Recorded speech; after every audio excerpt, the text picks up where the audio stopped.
Mic check, check, check, check. We good? Yeah.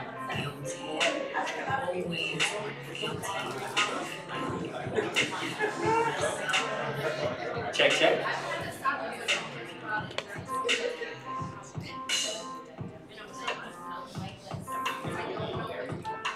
That beer gets a little bit longer. Really? Alright guys, welcome. Welcome to Abrons Art Center, the Poets Corner Workshop, brought to you by Oya Group. My name is Joaquin, I'll be your host for tonight. That's Arts and Rhymes, taking you with the music. And without further ado, your future poet, Elisabet Velasquez.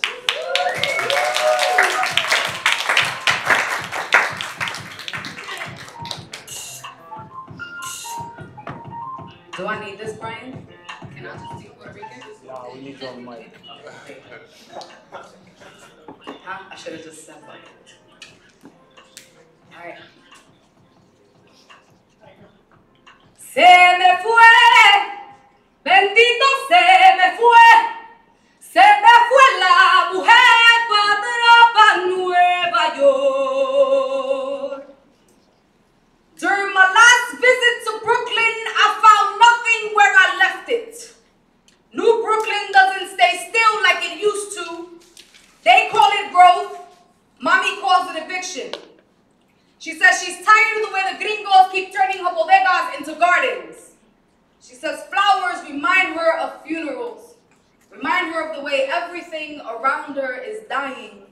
I say, Mommy, maybe you'll feel better if we sit on the steps of the building that you raised us in. I say this as if the stoop is an open mouth, as if it will remember how we taste, as if it will not spit us back out for being bitter or worse, for having too much flavor. I changed the subject.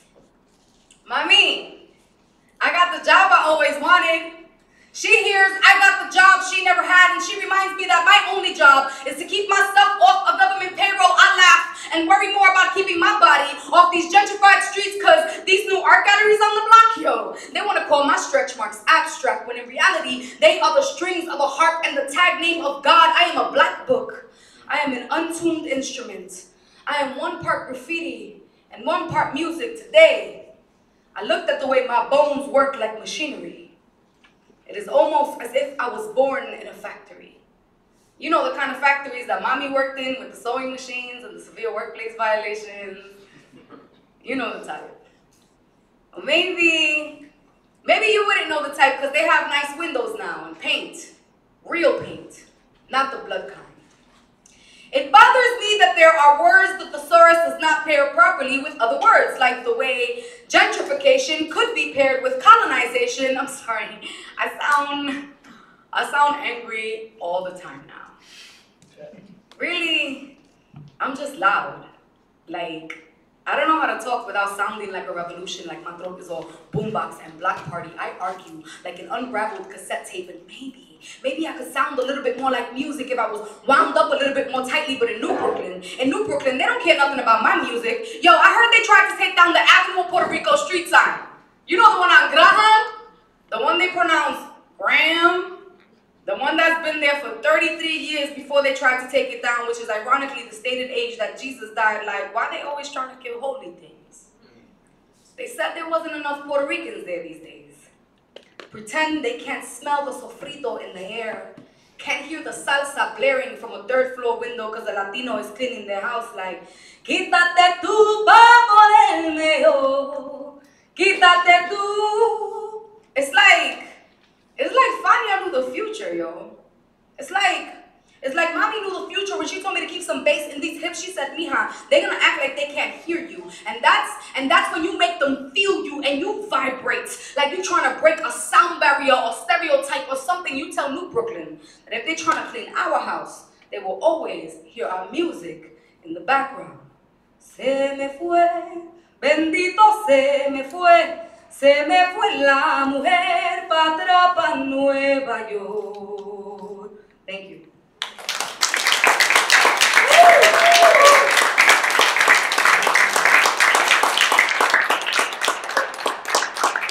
Hi y'all, how y'all feeling?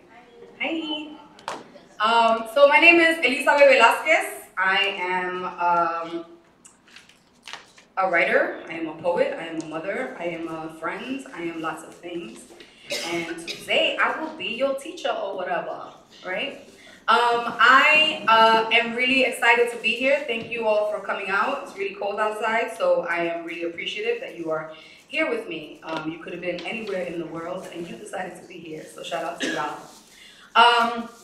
Thank you, Abrons Art Center. Thank you, artsandrhymes.com. Thank you to Flaco, Jimenez, Oye Group. Those are all my thank yous. I'm big on gratitude, so. Cool. So we are going to talk about a little bit about figurative language today. We're going to talk about specifically about metaphor. And y'all are going to hop right into some writing. Yeah? Y'all cool with that? Y'all came to a writing workshop? Y'all ready to write? All right. Dope. Okay, so I'm going to give you about 7 minutes or so, and I want you to tell me about, it's a very simple writing prompt, and I want you to tell me about the last time you were in love with something. Very simple. This could be in love with a partner, this could be in love with a concept, this could be in love with a thing, with your children, this could be in love with yourself, right? So very broad. I want you to tell me about the last time you were in love with something, someone. I want you to give yourself permission to use direct language. In other words, free write this. I want you to write it as if you're having a conversation with someone, right? I think a lot of times we try to get clever before when we get to the page, and we've lost the art of just talking to the page as if it were a person.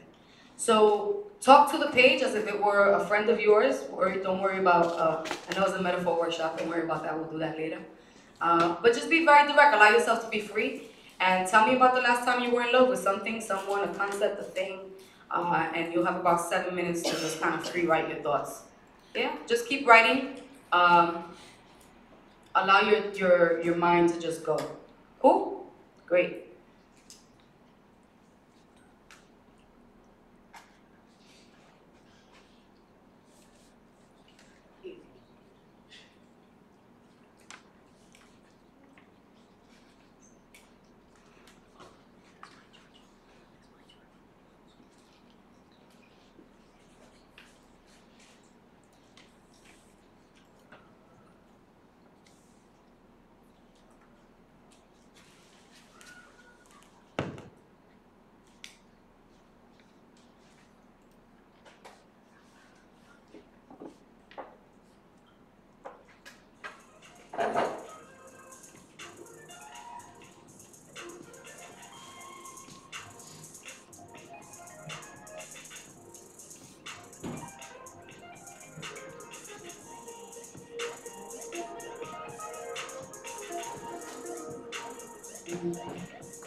You have 2 more minutes.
All right, just start wrapping up. Don't worry about if you haven't finished. It's fine. Start wrapping up your last couple of words. All right. So we're gonna set that to the side. We'll revisit that later. But for right now, I want you to think about your favorite poem. And if you don't have one, that's okay. Someone at your table will. And then you can bite off of them and be like, that's my favorite poem too. But this is a poem that really resonated with you, right? This is a poem that you remember vividly. I want you to think about that for a second. So give yourself about 2 minutes. If you need to pull out your phone to research it, if you need to listen to it, if you have your headphones, you want to listen to it again. But I want you to take about 2 minutes to think about what your favorite poem is. Some of you may have it memorized. You may want to think about it in your head again, run through it. And think about why this is your favorite poem. I really want you to come up with a reason why you keep coming back to this poem. Why is this your favorite poem? And after about a minute, I'm going to ask you to share that with people at your table. Cool? Great. So take this time to really think about your poem and why this is a poem that you keep coming back to and you'll never forget.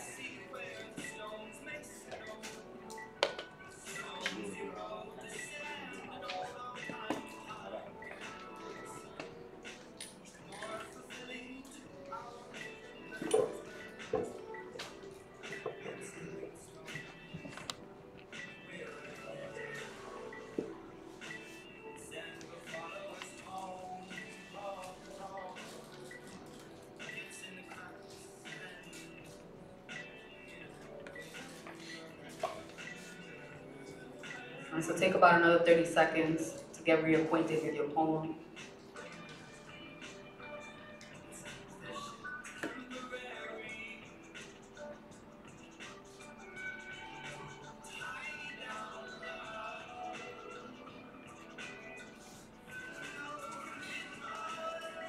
Cool.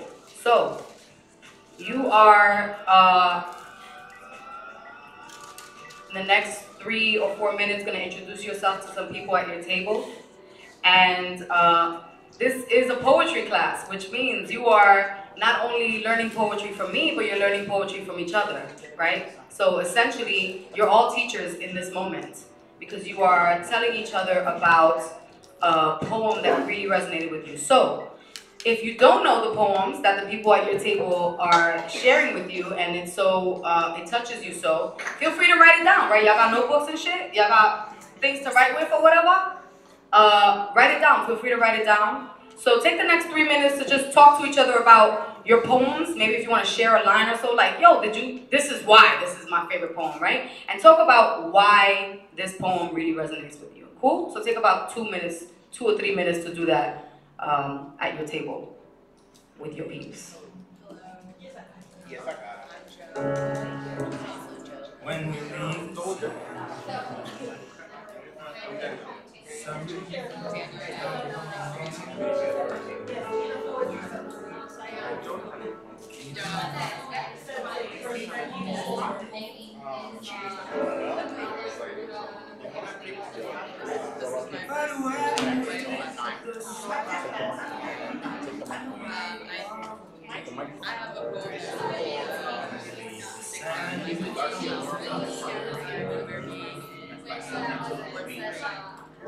one more time.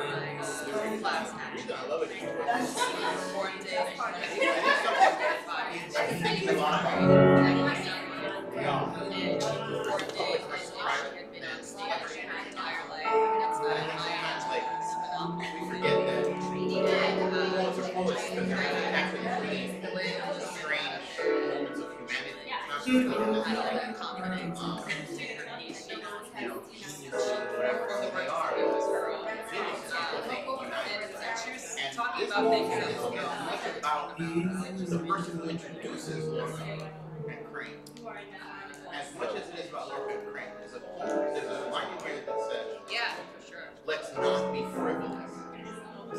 Let's not pretend that each other gave each other wisdom or love or bring them together. Let's not invent a dialogue with such complexity and answer for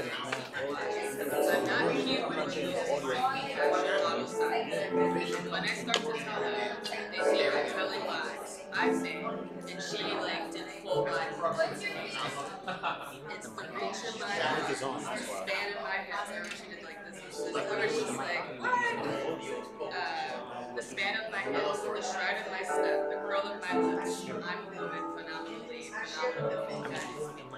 So, I don't know if that's my favorite, but it's like my most favorite childhood memories. And to this day, when I perform on stage, I try and capture that essence. Oh my gosh, that should be a word for it. I follow her on Facebook. She's the one person I follow on Facebook. Everyone else, I don't accept. So phenomenal. Yes, for the same age. Different lifestyles. I don't have any kids or things like that. Sometimes I feel like an unreliable narrator of my life because 1 minute I want to be I'm ready to love, and then the next minute I'm not too sure. You see, you are the most beautiful thing I've ever seen. Your eyes set my soul on fire, and I shriek to the rhythm of your breath.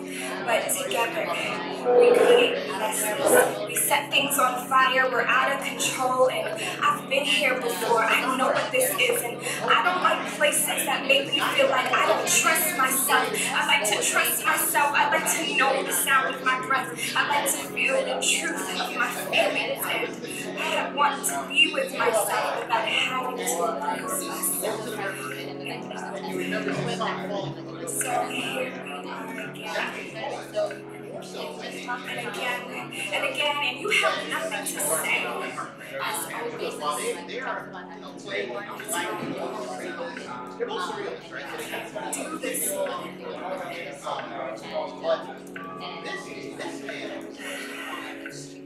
Can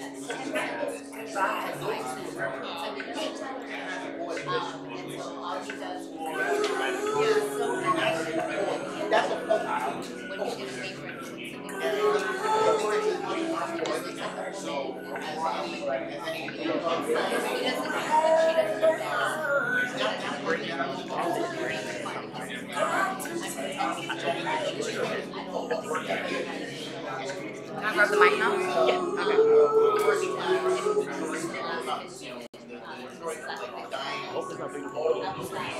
Alright, so start wrapping up. I know these are really intense conversations because poets do the most. Alright.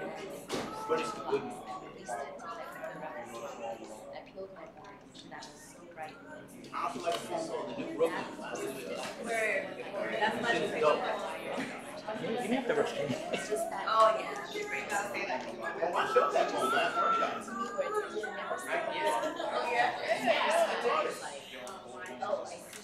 All right. So, I know that these are really, really dope combos, and I know y'all got some really, really amazing poems. Please make sure to stick around afterwards and talk to each other, right? Obviously, we have things to talk about. So get to know each other, get to know each other's favorite poems.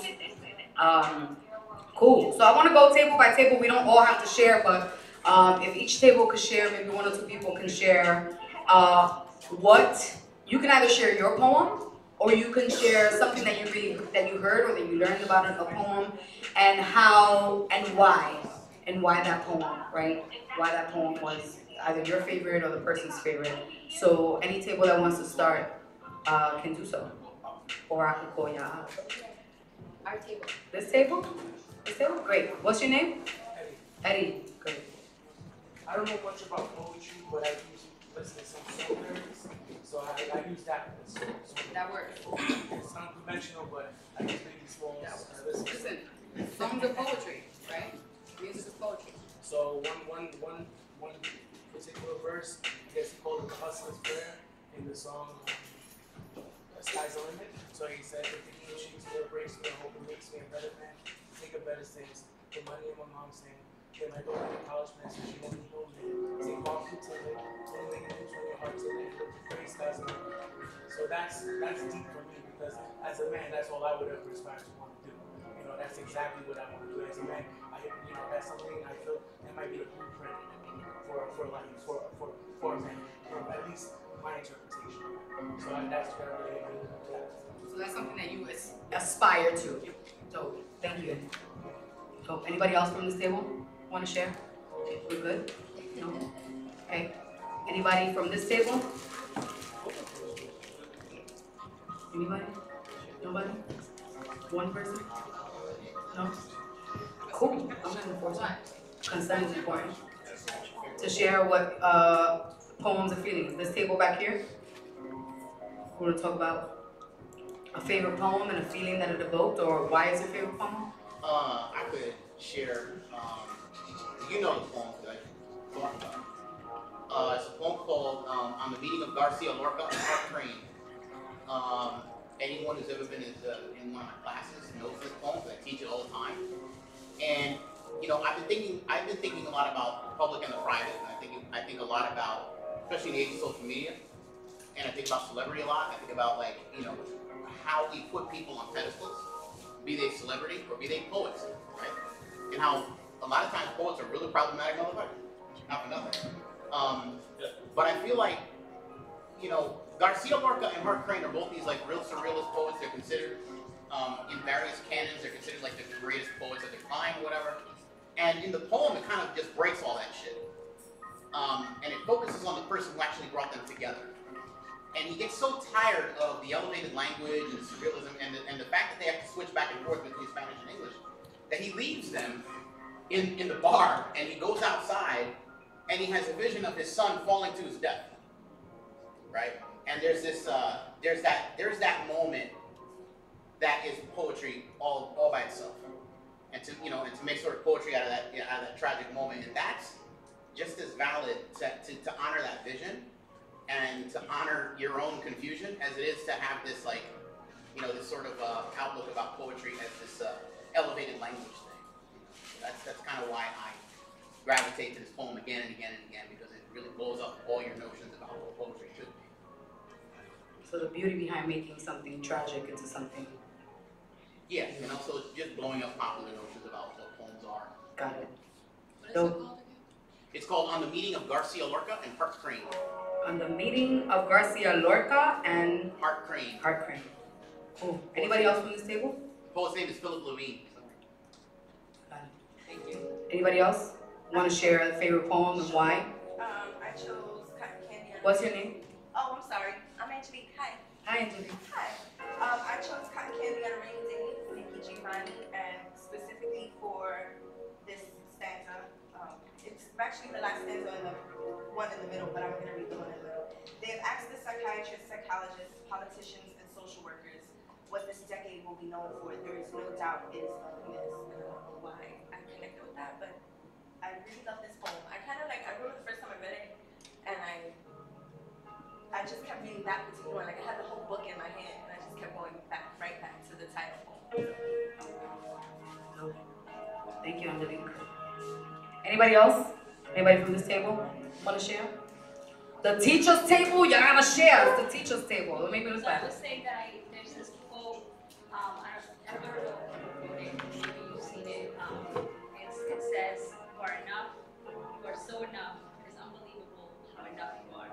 And anytime that I have a student, I teach dance, so anytime I have a student that feels like they're not doing something right or they don't have their proper training, I like to write that on the board to begin with, especially like the first day, to let them know that all I'm asking them to do is to move.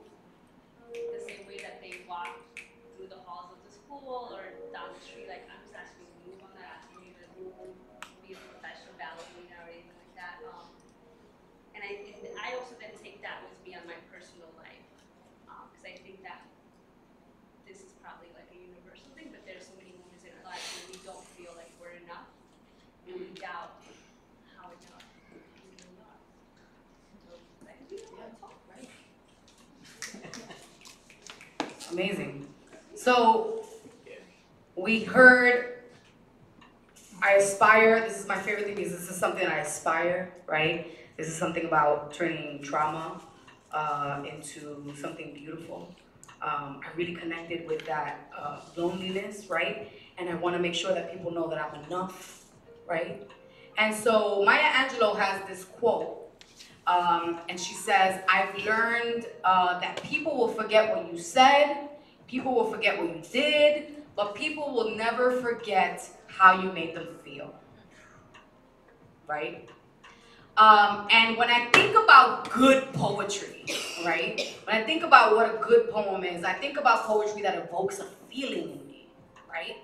And if you listen to all of the reasons why y'all said y'all remember these poems, it evoked a feeling in you. Whether that feeling was like, yo, I want to do this, I want to be this thing, or I want to make sure my students know that I'm enough, right? I want to make sure that we are talking about breaking down barriers of what it means to be a poet, right? It evokes a feeling, and this is what good poetry is to me. And so one of the ways, and again, other things about poetry are important, right? Line breaks, but no one ever says, you never ask a person, why is this poem important to you? And really you're gonna be like, because the line breaks are spaced out really well, right? Or the white spaces are so dope that it just moved me to tears. You never hear that, right? You hear about the context, you hear about the texture. So one of the ways that people, writers, poets evoke emotion is through the use of figurative language, right? And if we break this down very simply, because I'm a simple kind of girl, right? From Bushwick, Brooklyn, prior to gentrification, but that's another story. If you break this down very simply, figurative language is a figure that language takes on, right? So you have language, and then you have the figure that represents that language, okay? So, for instance, if your language is heavy rain, you have this language, right? Your language is heavy rain. What is a figure of speech that we use to represent heavy rain? Bam! That is your figure. So your language is heavy rain. The figure to represent that language is cats and dogs, right? So what figurative language does is it paints an image in someone's head, right? An image represents a thing. So a statue is an image, right? A photograph is an image. So for a second, I want everybody to close their eyes. Everybody in this room, close their eyes really quickly.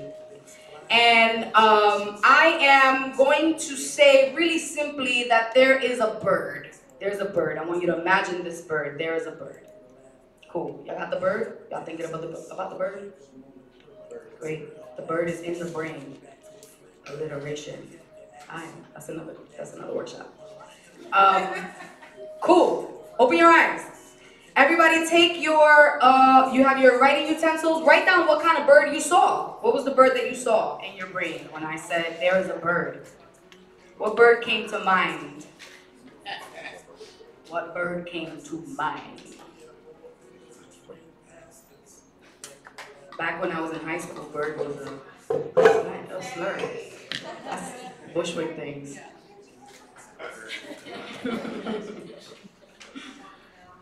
Bushwick things. Okay, cool. All right, so if somebody could share what you wrote down. What did y'all write down? What bird came to mind for you? Somebody? Huh? A pigeon. You from New York or no? A baby pigeon. You had a baby pigeon. It wasn't just a pigeon, it was a baby pigeon. What bird? What other birds? Anything other than a baby pigeon? I saw a chickadee, like one of those like little brown birds. A chickadee? Yeah. Dope. Great. Toucan Sam from the cereal box. Toucan Sam. You saw Toucan Sam. You was hungry? There's cheese in the back. Follow my nose. Snacks. Toucan Sam. Anybody else? What kind of bird? Blackbird. A blackbird. A blackbird. Y'all need to talk. Y'all have the same idea. Okay, cool. So we see that if I say very plainly there's a bird, there's a different image in everybody's head, right? Everybody has a different interpretation of this image. So if we each have an image of what a bird looks like, it's not a very particular image, it's a general image, right? It's a very general image. And general images are good if you are trying to relay information. If I'm simply saying there is a bird, I just need you to know there's a bird. It's not important that you know what kind of bird it is. I just need you to know, I know you got a fear of birds, and there's a motherfucking bird there. And I need you to know. So I'm relaying information. So it's good. General images are good if you're trying to relay information, but not necessarily good if you're trying to have someone remember that information, right? If you're trying to have someone come to a conclusion about the type of bird that this is, right? So for instance, this is where particulars come in with poetry and with figurative language. So if I say the bird, there's a bird and it flew over my head, right? That's a very different image than saying there's a crow and the crow flew over my head. Because now you know there's a crow, right? There's a particular size to it. You know it's not a New York City pigeon. You know that there's a crow and this shit is flying over my head, right? And that is also a very different image than there's a crow black as an oil spill that cut through the wind, right? So now you're introducing figurative language into this, right? Now you are going to remember that it wasn't just a bird, it was a crow, and it was black as an oil spill, and it cut through the wind, right? And when you hear the term cut through the wind, what do you think of? Fast, right? You think of something very fast. So maybe in your mind, there's this image of a bird, but it's not just flying. Maybe you can't even see the bird in your brain. Maybe it's just you see a black dash flying across, right? So that's where figurative language comes into play to give a clearer and more memorable representation of an image. Cool? Y'all with me? Great. So why? Why do we want to do that in our poetry? Why do we want to give a clear-cut image of what we're trying to say? Bang. So people remember. We want to be memorable. We don't want to be the person giving out general information, right, in poetry, right?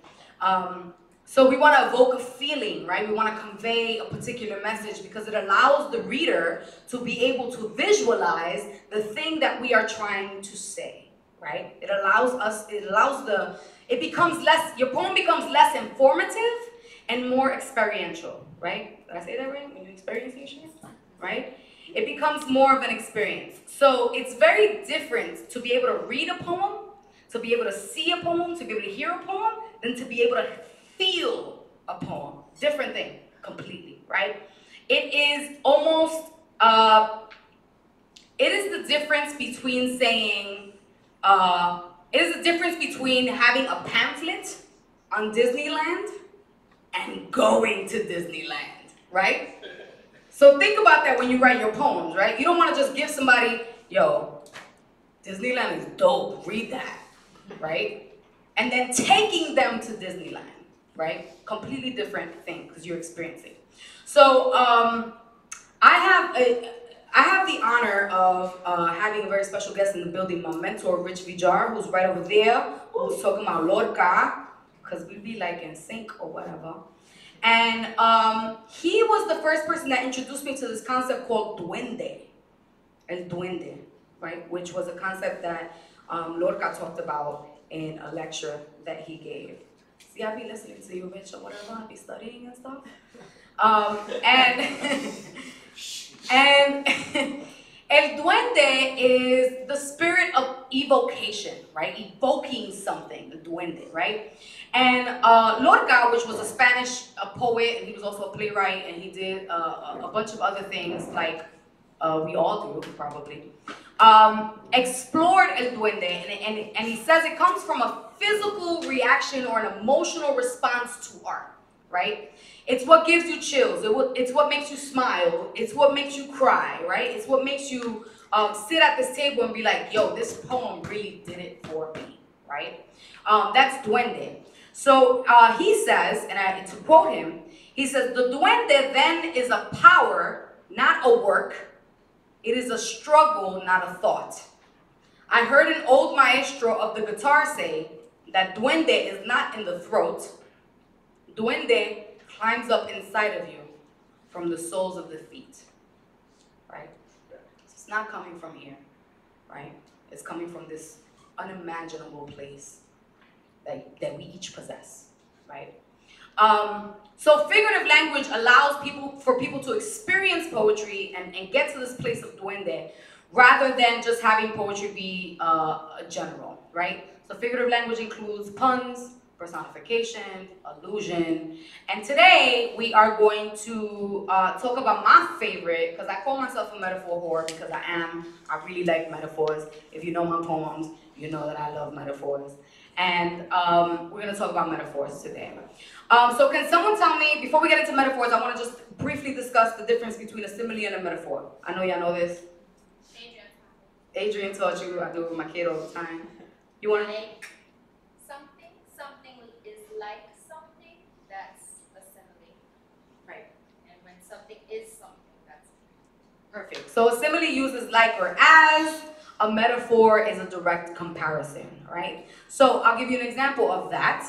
I like to think of the simile as the more honest version of the comparisons, right? So a simile admits that it is making a comparison. It tells you the truth. It is like, I am making this comparison, and you are going to know that I'm making this comparison because I'm using like or as, okay? It is not the thing, but I'm letting you know that I'm comparing it to this thing that is not the thing, okay? So for instance, if I say I am like a single woman, right? I ain't say I was a single woman. I'm being honest.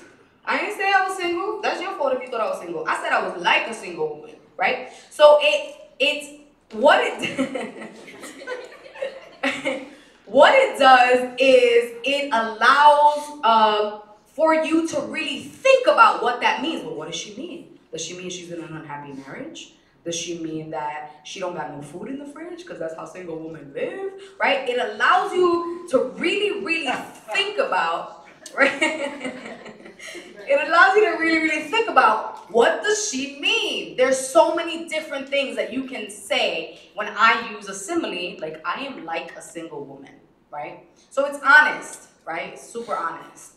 A metaphor is more direct. Metaphors don't tell lies, right? They're not lying to you. Like they don't tell you shit. Actually, it's just like metaphors are automatically assert the identity of the thing. So I am a single woman.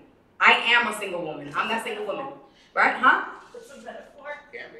So it can be, but what I'm saying is it asserts the identity, right?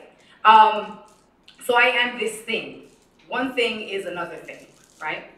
May not be the best metaphor, but one thing is the other thing.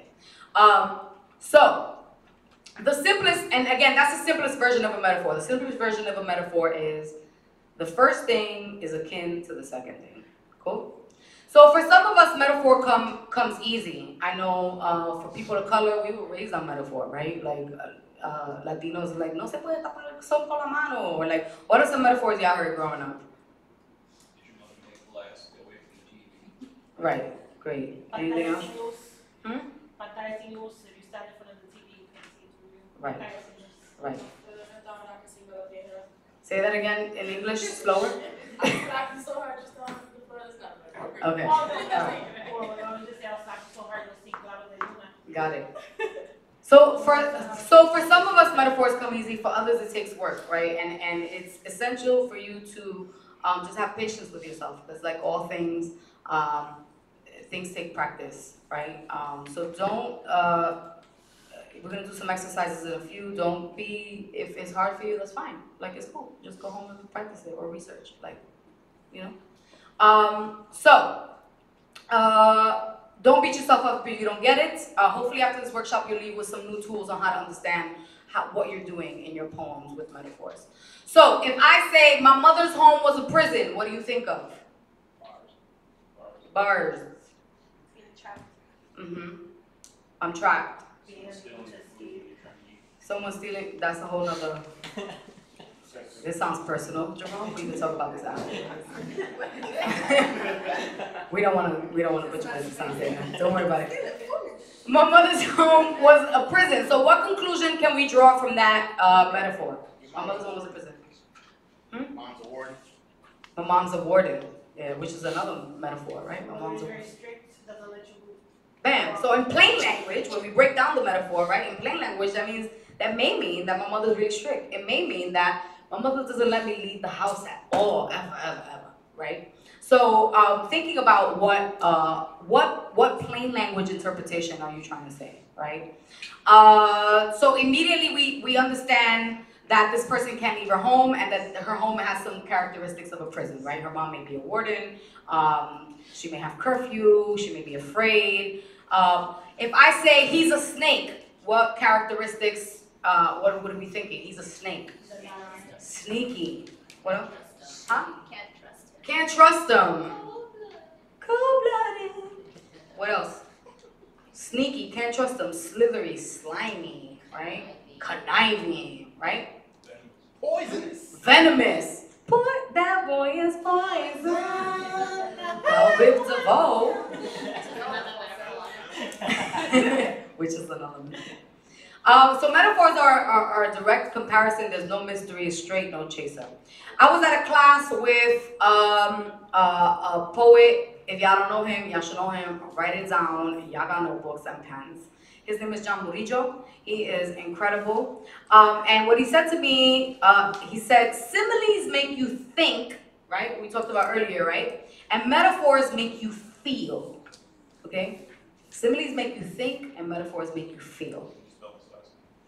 Murillo is spelled M-U-R-I-L-L-O.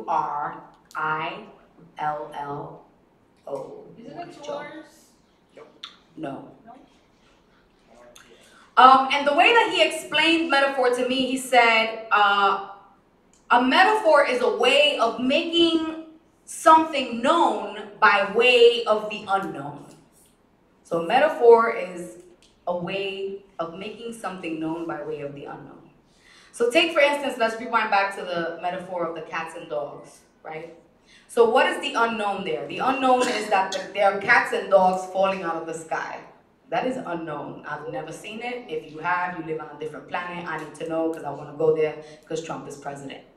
So the unknown is that we don't know what it's actually like to have cats and dogs fall out of the sky. What is the known in that? What is the known in that? It's raining. It's raining. The known is that there's heavy rain, right? So we know that if someone is saying it's raining cats and dogs, they're referring to heavy rain. We know that. So in order for us to have an unknown, there first must be a thing that we know. Got it? There must be a thing that we know in order for us to have an unknown. So if I say my heart is a melting snowman, what do you take that to mean? What do you take that to mean? My heart is a melting snowman. You were once colder, now you're losing coldness. Great, I was cold, right? I was an unfeeling ass person, right? And so the unknown there is the heart being a melting snowman, right? Your heart cannot really be a melting snowman because that's a problem, right? And the known would be what? The known would be what? Your heart. An unwavering heart, right? A heart that is stubborn. A heart that that is cold or has been through some shit, right? So, for whatever reason, this person who was dead set on maybe never falling in love again, on being this cold person for the rest of their lives, right, is now perhaps open to the idea and the possibility of love, and now my heart is a melting snowman, right? So now if I were to say my heart is a melting pen, right, the unknown is that the heart is a melting pen, right? The known is what the fuck.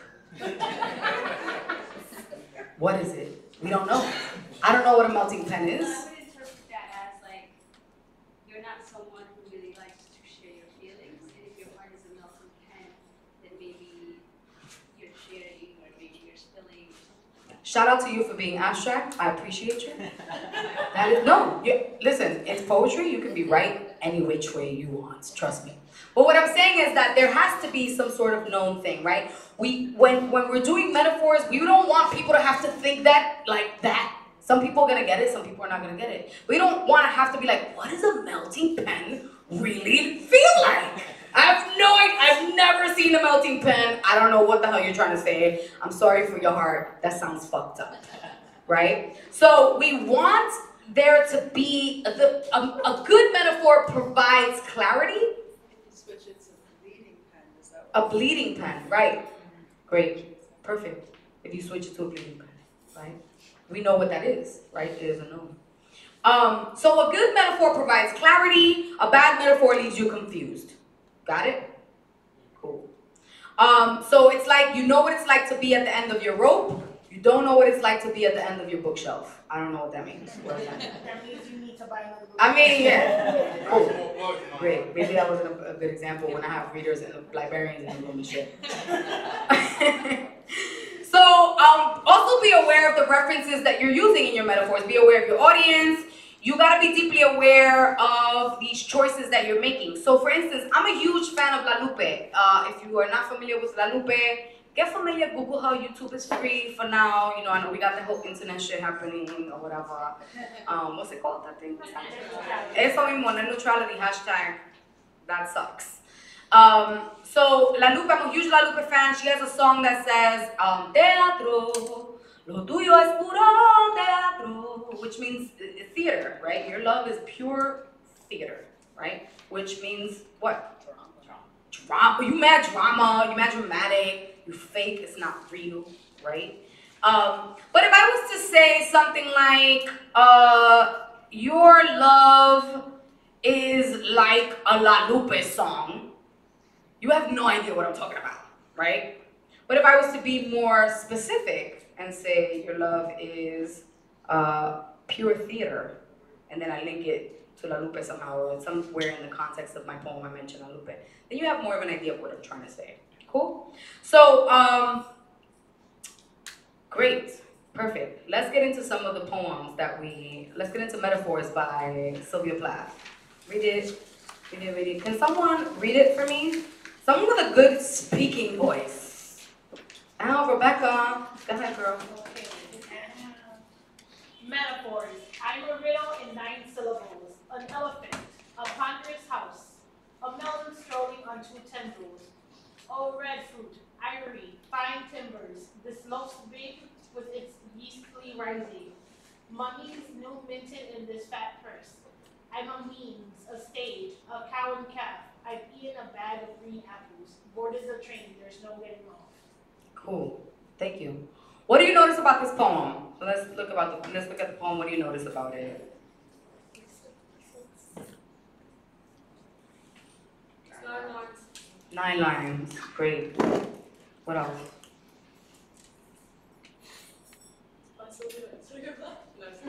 It is by Sylvia Plath. Yes, important. Yes, say that again. All the lines have 9 syllables. Shout out to you. Great. So it's 9 lines. It has 9 syllables. Right? So Metaphors is a single stanza poem by Sylvia Plath. And each line is a metaphor. What do you think she's talking about here? It's a riddle. Whole thing is a riddle. What is it about? Um, What do you think? well, that's just it. Una rompecabezas.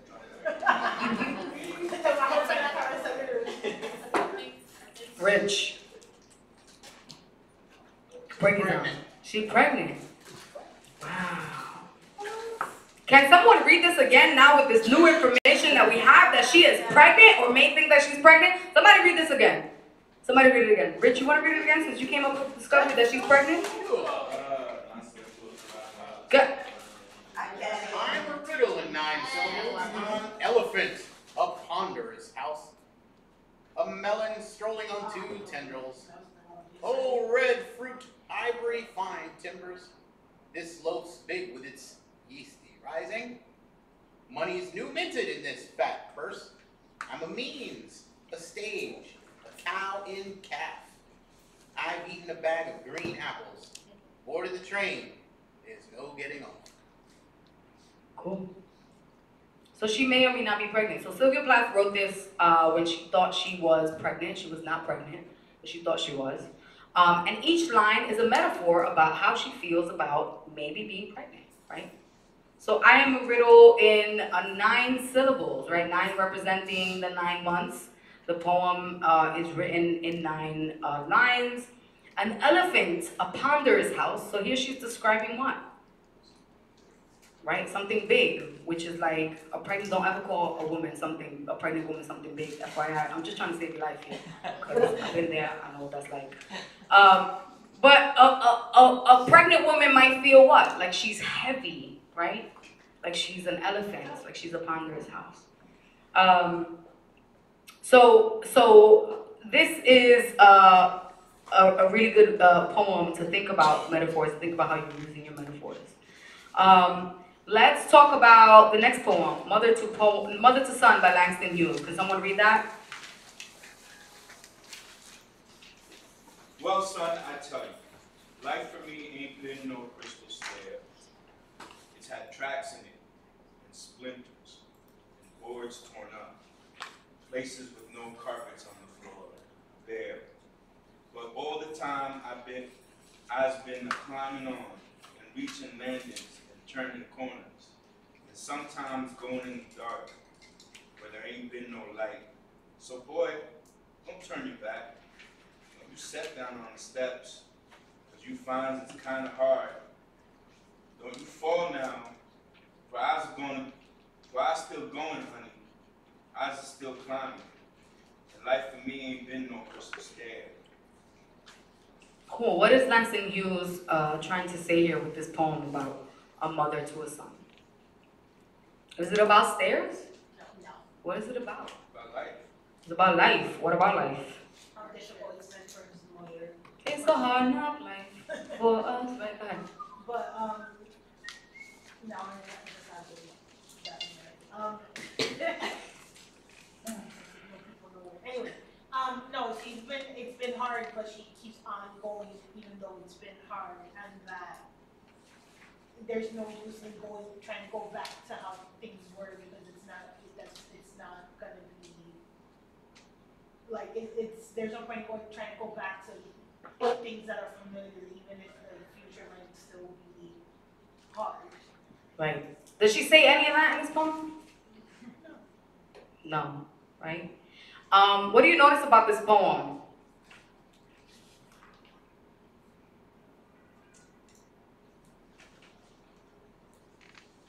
Anything. No answer is the wrong answer. I promise.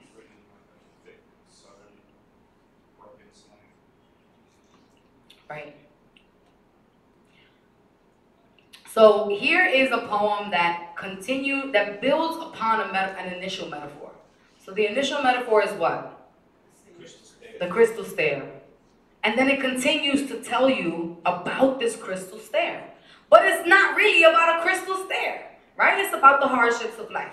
So this is what you call an extended metaphor. It is a metaphor that builds on an initial metaphor. It just continues, right? So you have splinters, the boards are torn up, the places with no carpet on the floor. Never hear does she say, yo, my life's been hard, right? She takes this crystal stair and she's like, this is it, right? So this is the extended metaphor. So that's an extended metaphor for y'all. So another way to look at, we talked about looking at the metaphors, unknown, known, we talked about extended metaphors, is colliding concepts. I didn't hand these out, actually. Can you hand these out? Okay, so while that's going around, another way to look at metaphors is a collision between two concepts that are seemingly unrelated. It is saying one thing, if a metaphor is saying one thing is another thing, we're going to take two seemingly unrelated words or concepts. Can I have one? I want to keep one for me. And I don't know if I made enough copies, but if I didn't, just make sure to share with somebody at your table. But the idea is to write about one concept through the lens of another concept. Okay? So an example would be, a very maybe simple example would be falling in love and butterflies, right? So falling in love and then you have butterflies, two seemingly unrelated things. So what are some characteristics of falling in love? Butterflies in your stomach. Okay, butterflies in your stomach. Wanting to speak to the person. Wanting to speak to the person every day. What else? What are some other characteristics of falling in love? Smiling, I can't stop thinking about you. What else? Huh? Y'all in love or not? Wow. Huh? Annoying? This is your version of love? What else? I said I'm salty in the sea. Oh, so we're not gonna talk to Rebecca about it. You sit this one out, Rebecca. You've been helpful this far. Sit this one out. Falling in love. Go ahead. I'll cook for you. I will cook for you, B. Yo. Where he at? Where he at? Hook me up with somebody that you know, please, cause cooks. Thank you. I put food in your fridge. Yo te hago compra, yo. Right? Okay, and then butterflies. What are some characteristics of butterflies? Fluttering. What else? Transformation. Cocoons. Right? What else? Flight. Wings. Colorful. Bam. Sizzling chuletas. Cool. Sizzling. Chuletas and butterflies? Yo no entiendo. Love is a sizzling chuleta. Wow. Okay. Love is a sizzling chuleta. Let's get back to that metaphor. Cool. Alright, so now let's think about writing about love, writing about falling in love through the lens of a butterfly. Right? So let's write about falling in love through the lens of a butterfly. So we have all of these characteristics about falling in love. I miss you, I love you, I can't wait to see you, I'm doing compra for you. And then the butterfly is like cocoon, wings, flight, right? We have all of these characteristics. So let's think about writing about falling in love through the lens of a butterfly. Who can come up with something really quickly? The scent of a honeysuckle. Say that again. What's the metaphor there? Oh. Give me a metaphor. Well, yeah, the scent of a honeysuckle, right? So the butterfly, the butterfly usually is looking for nectar, right? And so the two butterflies meet. I don't know. Okay, you're on the right track though. You're on the right track. What else? Who can help Rob out? Oh yeah, I got this. I'm trying to be specific. You got it. So we want to be very simple, right? And maybe cliche a little bit. We can say, our love is a newborn butterfly. Right? Super cliche, don't use that ever. It sucks. Right? But, so that our love is the scent of a honeysuckle. Wow. This is why. You know. Right? What else? Give me a metaphor. Writing about love from the lens of a butterfly. Dance in my mind like butterfly wings. Woo! You are dancing in my mind like butterfly wings. So you're dancing in my mind like butterfly wings. Okay? Cool. What else? Anybody else? Go ahead, Rich. Your love is the blood that pumps through a new wing. Ooh, this is why he's my mentor, y'all. He charges, so like. Your love is the blood that pumps through a new wing. Whew. Your love is the blood, right? We can say something like, most people fall in love, we hatched into flight, right? We hatched into flight. So thinking about the cocoon, thinking about, right? Also thinking about the ways, what was different about that metaphor, right? When we usually say something like one thing is another thing, what was different about that metaphor? We hatched into flight. What did we use there? The word hatch, tell me more about that. It doesn't hatch, but still the action, the image of it coming out. The action. So think about how you are using verbs to help y'all with y'all metaphors, right? Some verbs we use in everyday speech, right? So the action word verb became the crux of the metaphor, right? So in everyday speech we use things like, oh, I'm cutting someone off. That was kind of like my theme for 2017, right? I'm cutting you off. Doesn't necessarily mean that you are actually cutting someone. I mean, it may in some parts of Bushwick, right? But it doesn't mean that you're actually cutting someone, right? It means that you are what? I'm cutting someone off. What does that mean? Just continuing contact. I'm not talking to you anymore, B. You're not good for me, right? I'm not good for you, right? I'm cutting someone off. Okay, so you have a sheet in front of you, hopefully. Venus, you have one? You want to grab this one? You have some concepts. So identify the characteristics of each idea or concept, and then collide them to make a metaphor. You can use these. I just use these as a prompt to gonna get y'all writing, or you can think of your own. Think of two things that are seemingly unrelated. Then write the characteristics and think about a metaphor. Okay, and think outside the box. Don't be afraid to make mistakes either. It doesn't have to be perfect. And it also doesn't have to be the best metaphor. Like you're just learning about how to make things come together. Cool? So take about 2.5 minutes to do that. You can use the concepts on the page, or you can use your own concept. Cool? So you have two different lenses. What happens when you collide the lenses? What can be said about one thing through the lens of the other thing? Cool? So either way.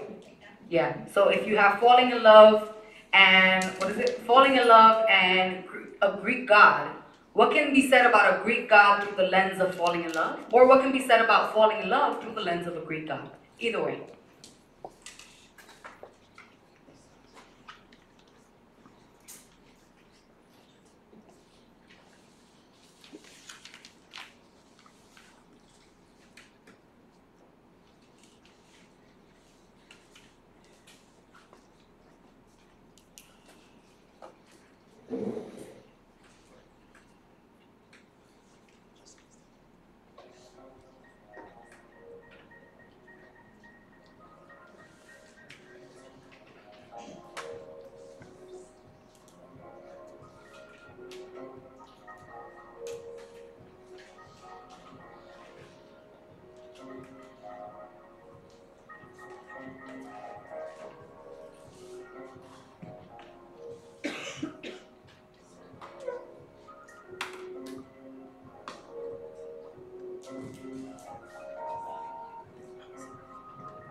start thinking about how you can collide your characteristics. And you don't have to collide them word for word. Maybe something you wrote made you think of something else. So start composing your metaphors now.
So you have about another minute.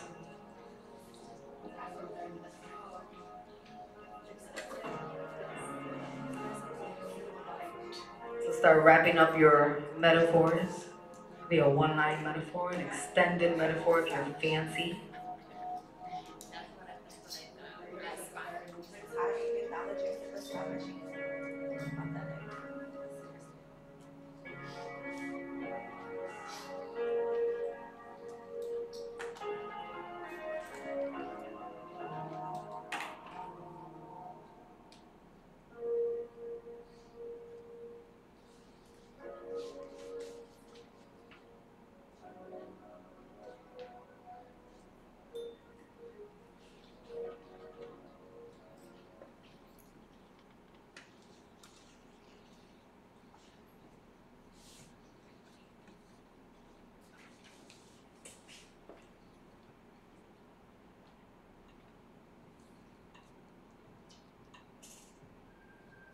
All right. So don't worry about if the metaphor you wrote you feel like it doesn't make sense, or you feel like this is really silly. I want you to really give yourselves the opportunity to understand the process and understand that these things take practice, they take time, and it's okay. So the point of this was really to get you to understand how to look at metaphors and what metaphors are and how you're using them in your work. But does anybody want to share a metaphor as silly or as dope or as whatever that you had, either that this prompt, if you use this prompt from the paper, or you use something on your own? Is anybody a brave soul to share their metaphor? We got hands? We got hands? You all here? Joanne? All right, great. So I went with heart. Do you want me to do the characteristics? Yeah. If you can walk us through your process, Joanna. I went with heartbreak and casino. For heartbreak, I wrote ache, pain, sadness, regret, mistake. For casino, I wrote gambling, taking chance, loss, roll dice. And this is my metaphor. I took a gamble with him, riding high on love, until I rose the stakes too soon. Until I rose the stakes and rolled the dice too soon. Now my heart is in debt. Hey! So please give it up for Joanna. With her debt heart. Her heart is in debt. Anybody else want to take a shot at? Yes? Mine's pretty dark. I'm about this dark life. Go ahead. I wrote, it's crazy. Some people's entire life will be written on a stone in the cemetery. You work hard to provide for your family for that line. Love father, son, brother, and friend. Can you say that last? You work hard to provide for your family for that line. Beloved father, son, father, friend. Beloved father. Thank you. Anybody else? Great. Tammy. My writing is a dead thing, still filled with embalming fluid. I am at the funeral cursing the makeup artist. I'm telling it, it doesn't look like the way I remembered it. Something like that. Oof. Wow. Out here, please. Y'all. Okay, go. Rich. Crashing through the bass drum of 116th Street, methadone slicing through the sight of his mother. Methadone slicing through the sight of his mother. Is that what you said? Wow. Y'all all here or not? There wasn't. All right. Anybody else? 2 more people, maybe? Nobody? Anybody? Angelique. I chose Heartbreaking Casino. Loving You is Snake Eyes on Felt. Loving You is Snake Eyes on Felt.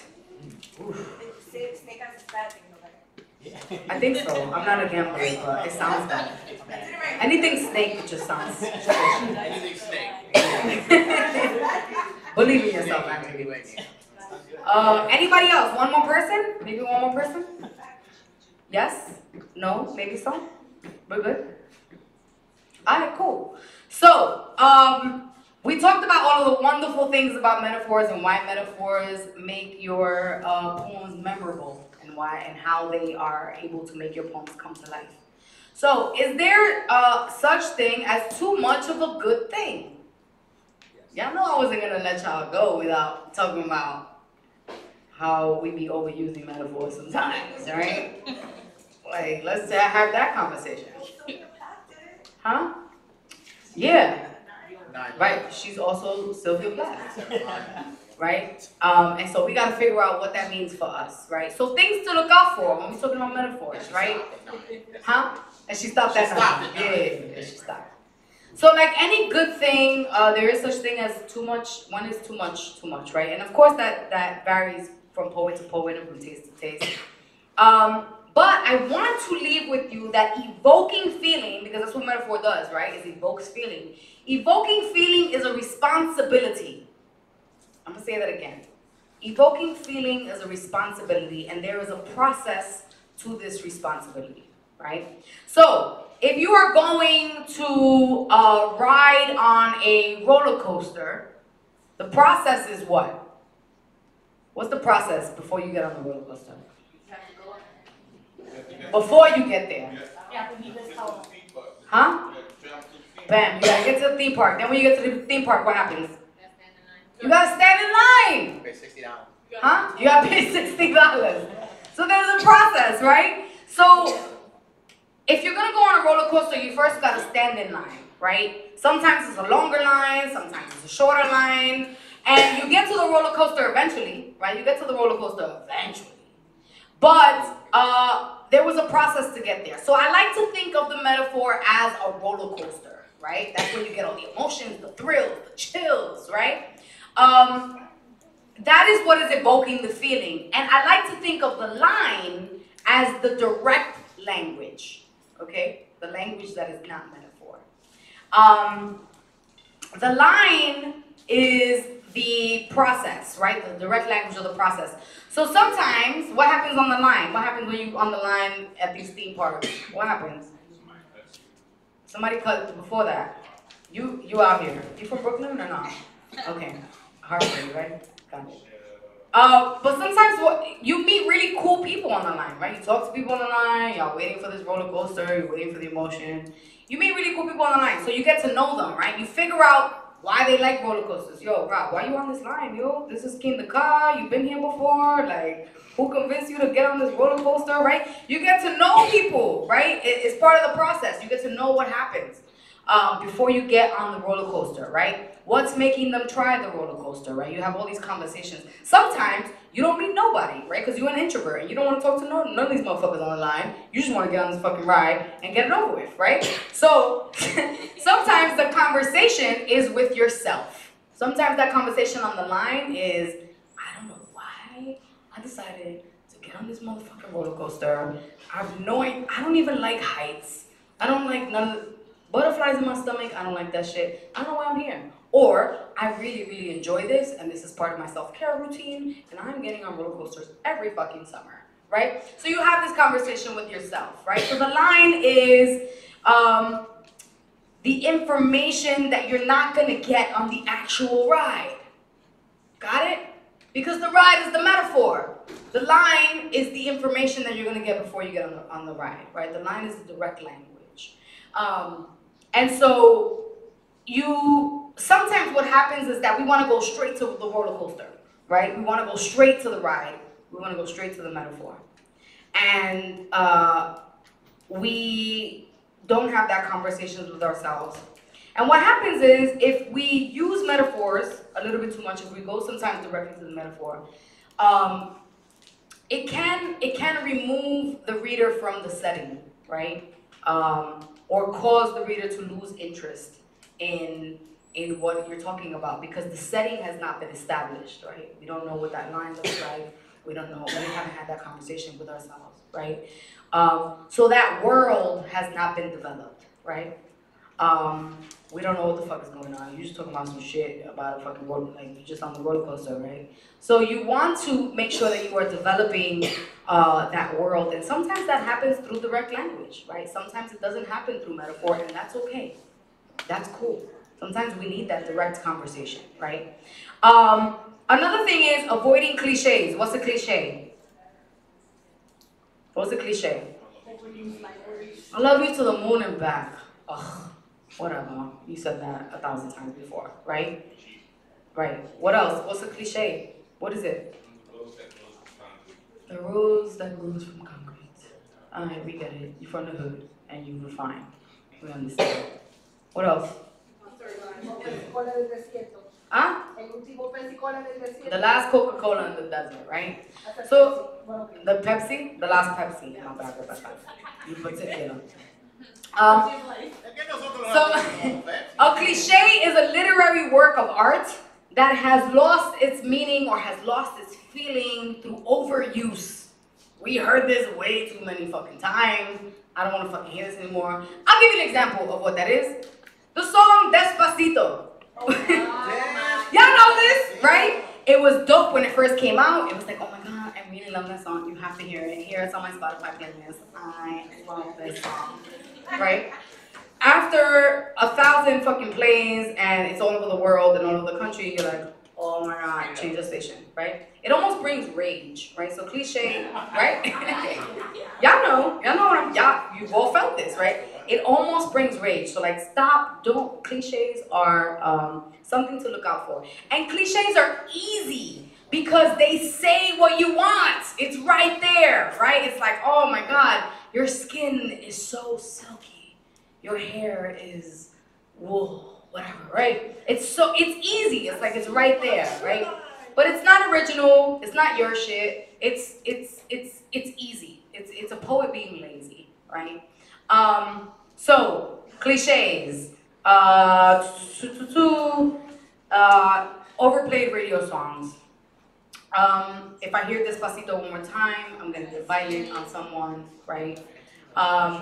So those are kind of some of the do's and don'ts of metaphors. Now that we have the do's and don'ts of metaphors, I want you to go back to your poem that you started in the beginning of the class, yeah?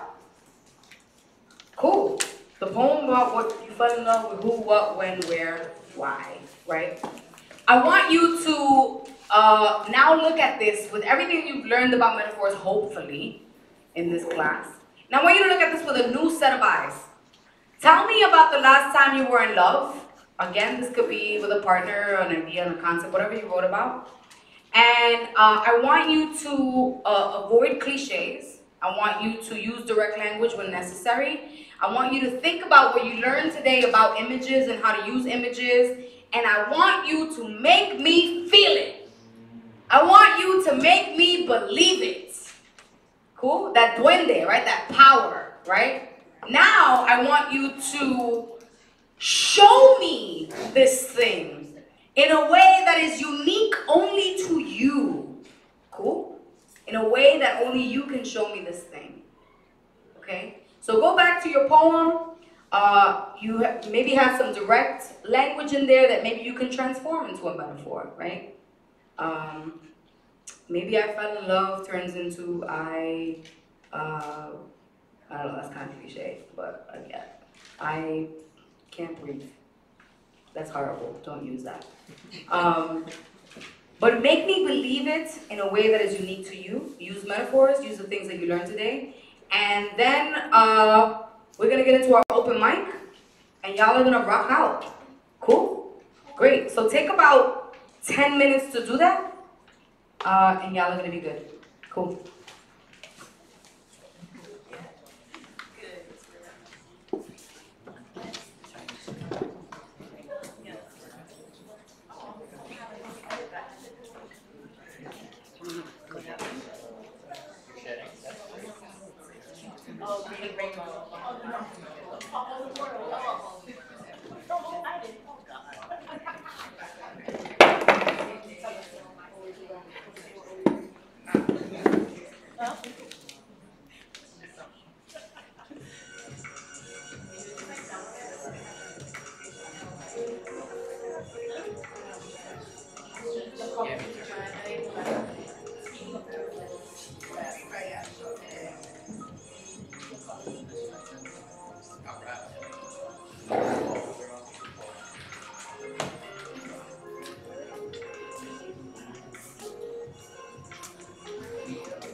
Must pay the toll.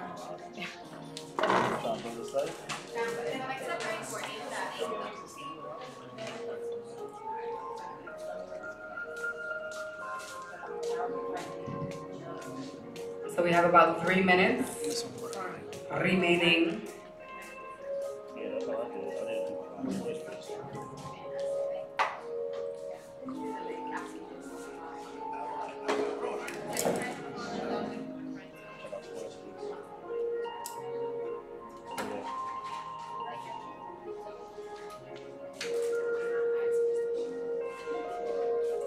I'm in the middle of a live stream right now.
Alright, so start wrapping up your poem.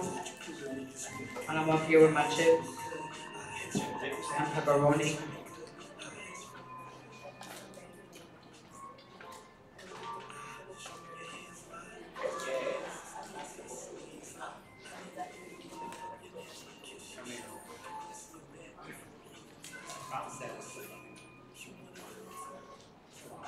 Start putting the last finishing touches on your work. I mean, think about the facilitators we have. Greg Carlos, Major Jackson, okay. Greg Kumativin.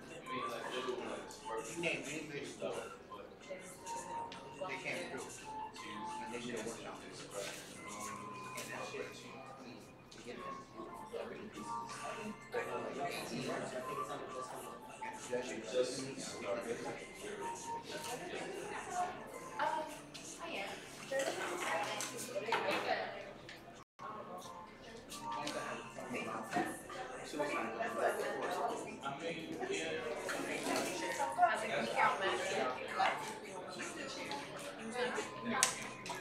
Oh no, of course not, but it's a start.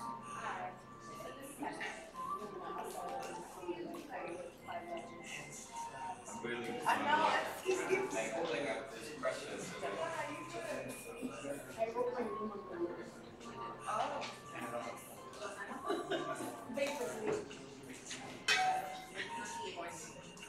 Oh, that's how I was I didn't know straight up anything. I'll do a poem, but I don't have a. No, I know, I just don't have it. I love it.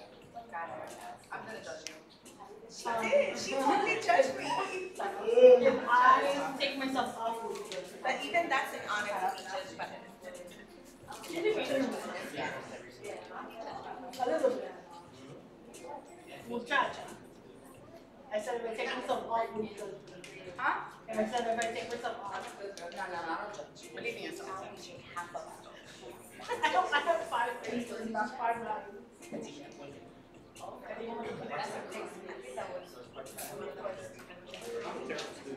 someone gives me a prompt, I'm like, this way. Right?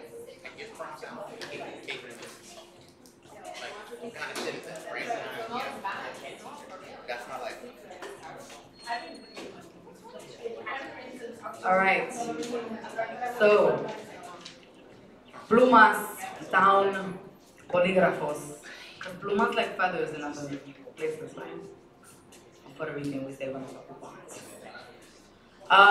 Okay, so we hopefully, thank you so much for trusting me with your time. I don't take that lightly, I really appreciate that.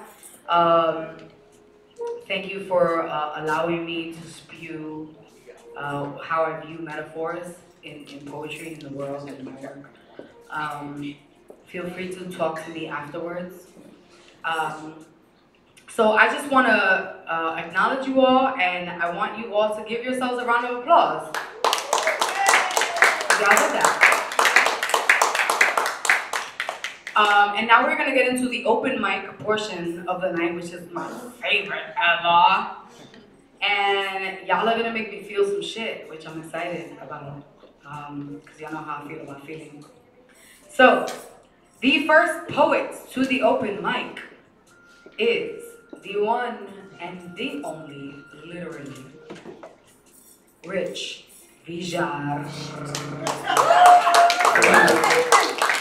You did sign number 1. I did. Hang on one second. I'm going in order. Okay, that works. I am.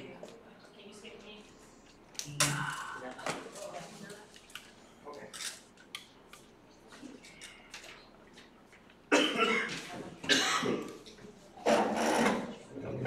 Do I get to sit? Can I be like Bill Scott Heron for a second?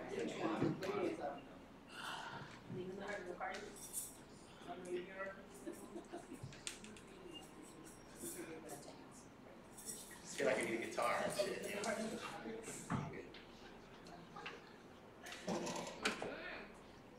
All the music is in your hands.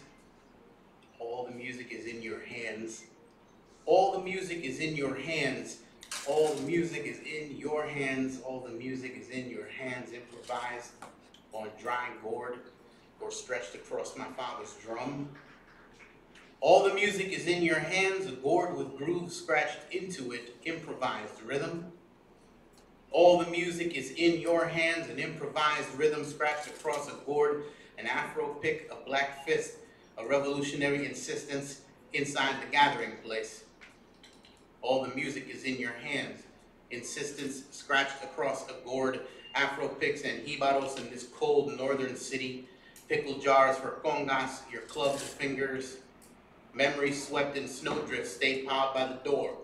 Papi said never to answer the bell when he's not home. On this night, there is neither suburb nor city, only dress shoes and pernil, kitchen steam frosting the windows. We write our names there. All the music is in your hands, El Jibarito de Lares on 33 RPMs, scratches in the record and no one knows better. This was years before we found my brother asleep on the bathroom tile, a fist trying to pound its way out of his skull. I'm standing in a manicured boneyard. No manner of proper groundskeeping will exorcise the closing of the crypt. All the music is in your hands. 2 a.m. Sopong, Anoche Buena, and Uncle Johnny and Uncle Junior are trading decimas and Winstons on the back porch. Snow and 30 degrees be damned. All the music is in my hands. Pasteles ground out in single-man kitchen. Tradiciones kept alive by the last son standing. We keep Puerto Rico closer. The further away she drifts, we green our kitchens with guineo, even as she is swathed in brown. All the music is in our hands. Seis Mapelle, Milonga, Isabelino, Fajardeño, Cariduro, Parranda, in the eye of every hurricane, como fuck it. That's the best you got, motherfucker? We still here. Shove your paper towels up your ass. We're gonna knock on your door like every year, spooning out Sopong and Pitotro. Coquito dreams on Jersey finca covered in snow. All the music is in your hands. All the music is in your hands. All the music is in your hands.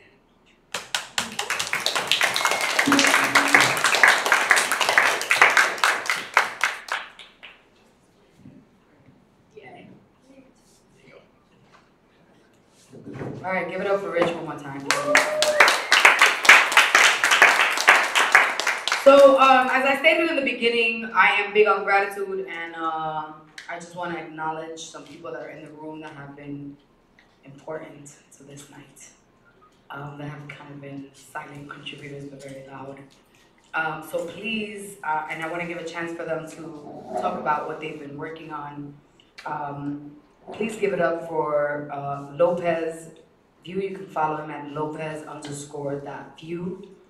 And Nelson BK Artist, at Nelson BK Artist. So please give it up to these wonderful artists who have been sitting here, standing all night. Nelson, you want to talk a little bit about what you've been working on for the past hour and a half? That's you, my bad. I thought this was Nelson. I'm sorry. I had 3 wine glasses.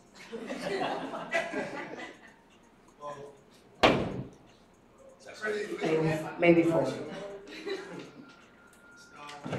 like to draw, paint, basically nice, and I kind of felt that this would provoke some type of feeling, just like your poems, which is teardrop, kind of creating a buck, basically.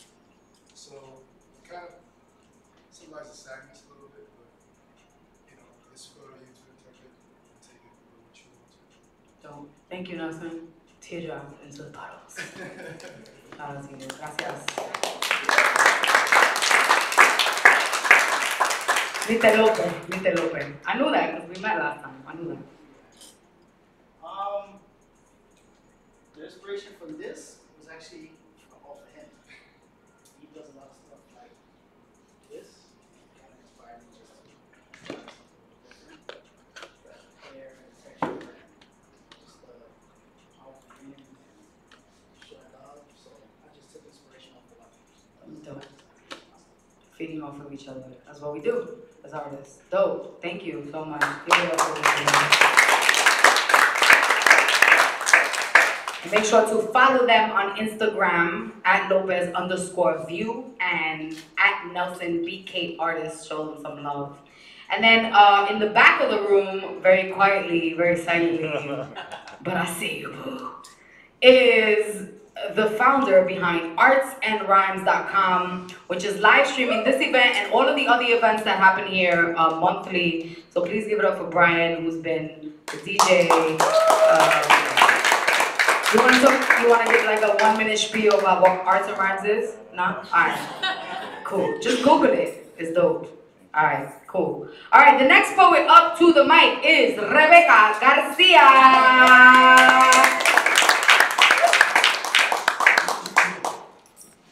Okay, let's see. I don't know what the hell I'm going to talk about.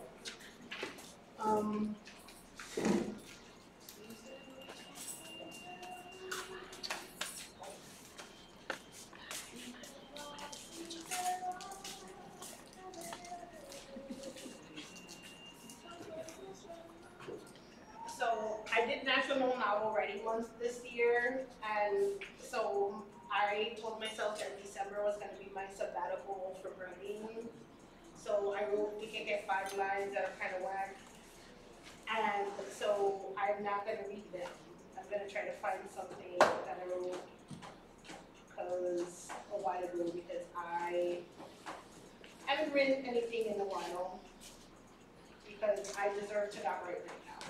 Since I wrote a lot this year. So that's my gift to myself, is not writing.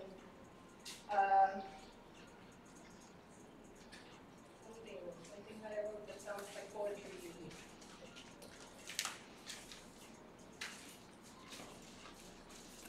Okay, sure. Why not this? So this is from an essay that I wrote called Native Tongue. I'm just going to read the first few parts. I do not have a native tongue. Sometimes it overwhelms me. Other times I recognize how the colonial powers are alive and well in my mouth, as is the resistance of my ancestors. Nothing speaks to the forcible melding of cultures like hearing my Dominican Spanish. In my youth, I loved Spanish. I loved knowing it. I loved that I was able to read it, and however badly I could communicate in it. Now I do not love Spanish. Spanish is just a reminder of all that will never be, but it's the only first language I know. My mother tongue, the language that was forced upon by my ancestors. Now I love hate Spanish.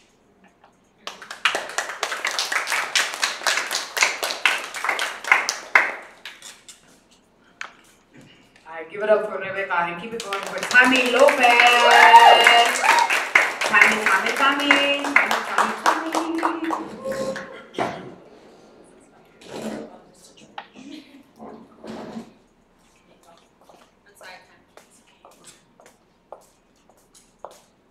I didn't follow the rules. I think. Okay, listen, I did suffer sisters. I don't know. I wrote some shit that I kind of needed to write, so I guess that's it. And I used metaphors, I think. That's it? Yes? Is that? Nope, don't do it. Thank you. Okay.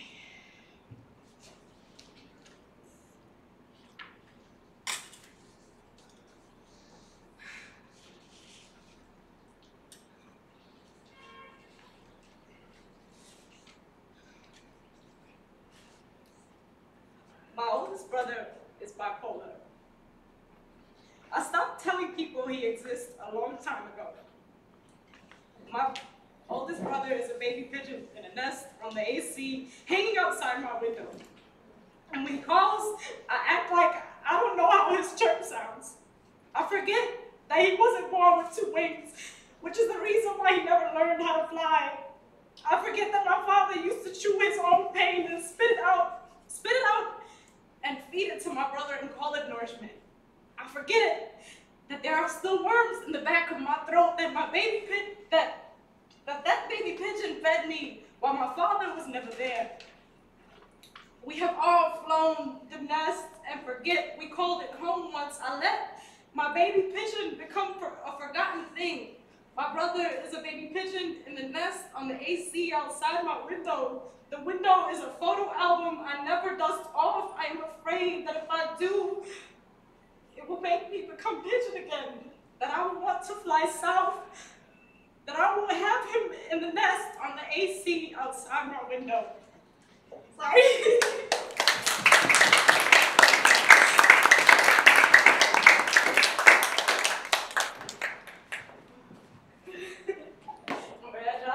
Thank you, Tammy. No apologies. We don't do apologies here. It's feelings, right? That's what we're talking about. We're talking about feelings, evoking feelings. Thank you, Tammy. Give it up for Tammy one more time. Writing the hard shit. That shit is hard. All right, keep it going for Tina Dominguez. Tina.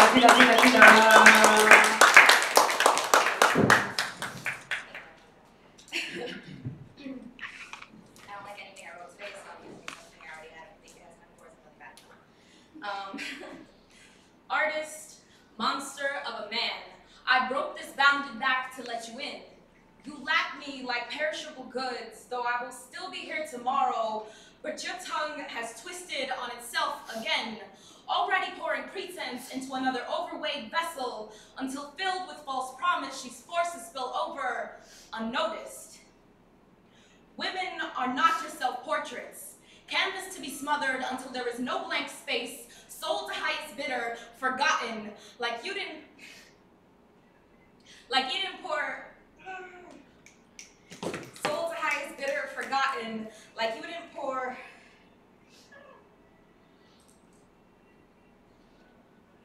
starting over, sorry. Artist, monster of a man, I broke this bounded back to let you in. You lack me like perishable goods, though I will still be here tomorrow.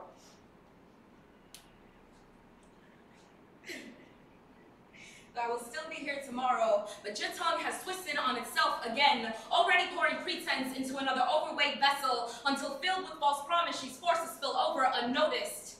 Women are not your self-portraits, canvas to be smothered until there is no blank space, sold to highest bidder, forgotten, like you wouldn't pour ego oil into the abstract of her. I am uncommissioned, I am thought stabbing your mind at 3 a.m.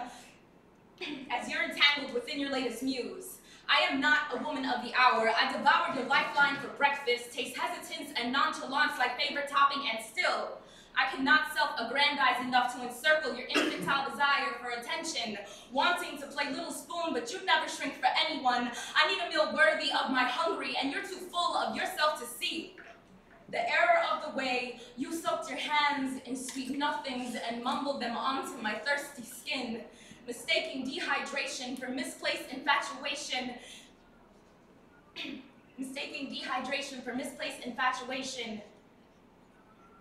and natural reciprocation for clinginess. Forgetting your conquests and our concepts, we are conception, divine femme designers of universe. Even you are an intended frustration, all-powerful, pleasurable pastime, like a canary flying into a mine, knowing there's no other side. We are not an eternal bachelor's watercolor wet dream. We are the ocean.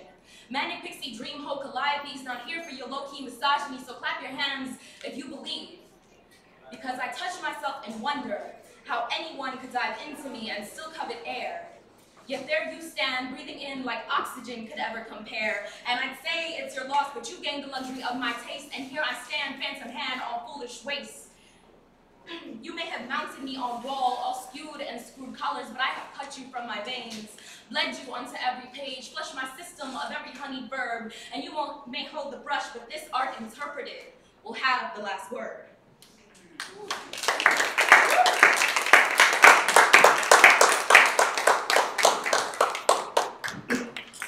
Give it up one more time for Tina, please.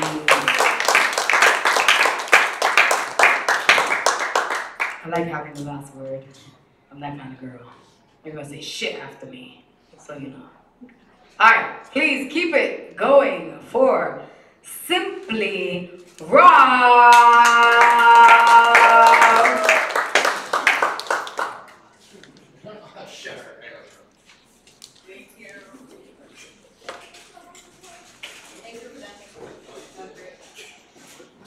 Awaken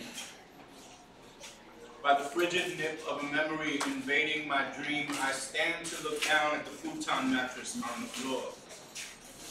It was sometimes our cradle, other times a playground on which our souls intertwined with frolic.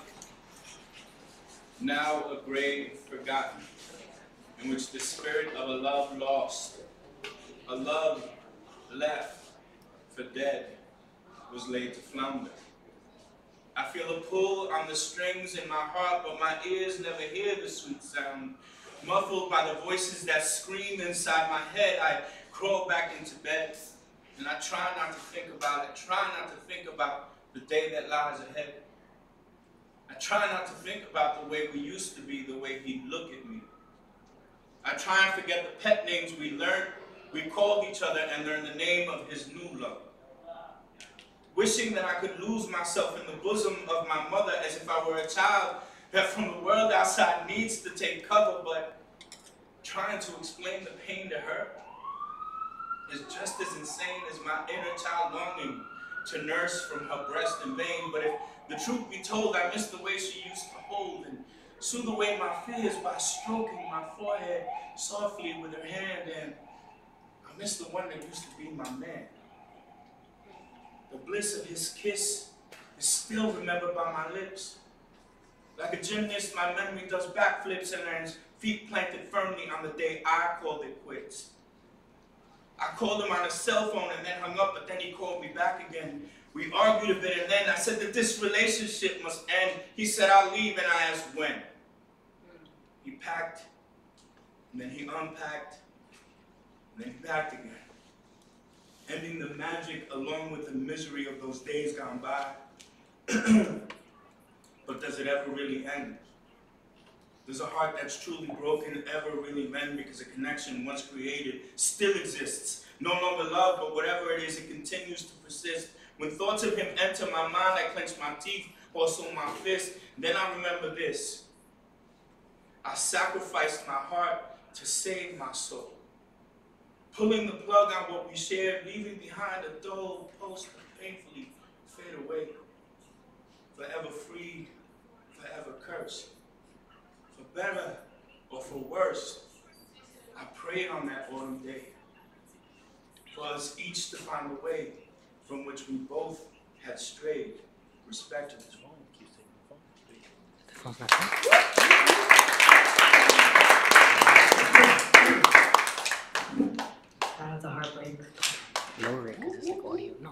it up for me. Alright. Give it up one more time for Simply Rock. Please keep it going. Keep clapping for Angela Brown. Please keep clapping for Angela Brown. Is this coming out of here?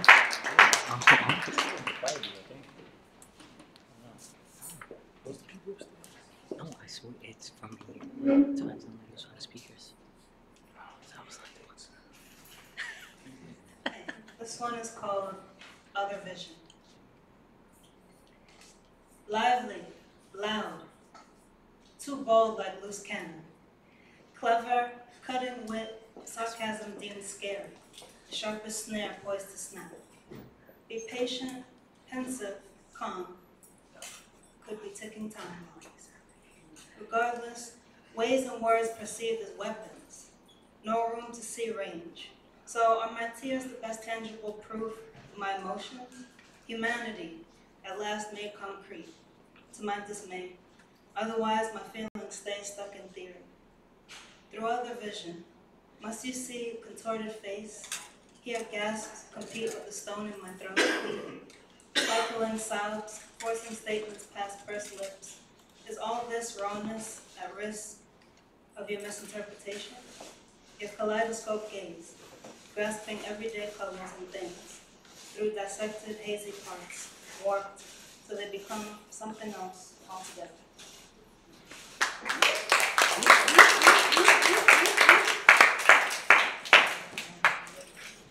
Thank you, Angela. Give it up for Angela one more time, and please keep it going for Joanna M. Joanna, you knew you was next. You knew you was number 7. You knew you was number 7 on this list. Bushwick. Honestly, I thought everyone was just gonna read what they wrote today. I guess I'll read the actual piece.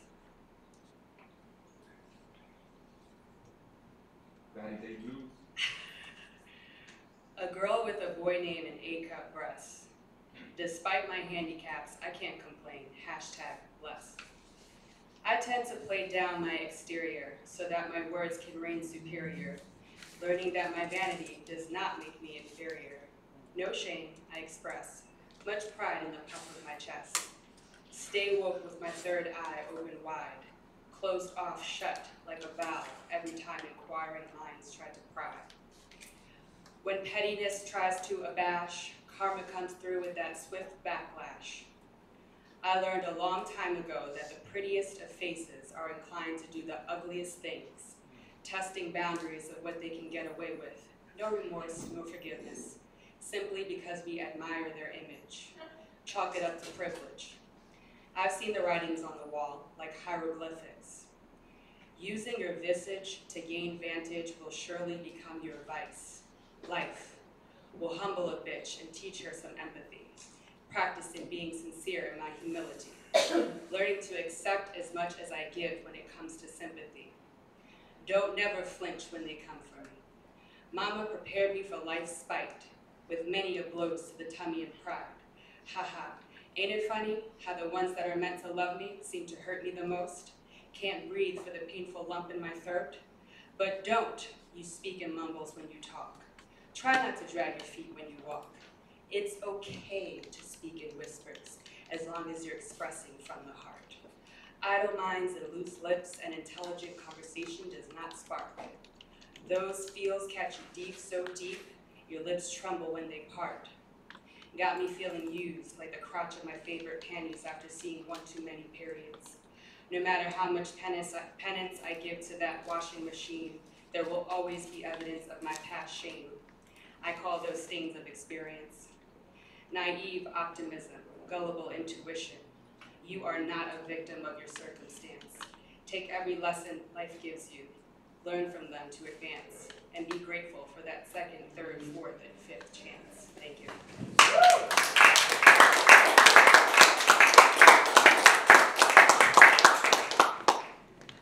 Thank you, Joanna. Please give it up for Joanna one more time. Please keep it going for Venus Zephyr. Venus Zephyr.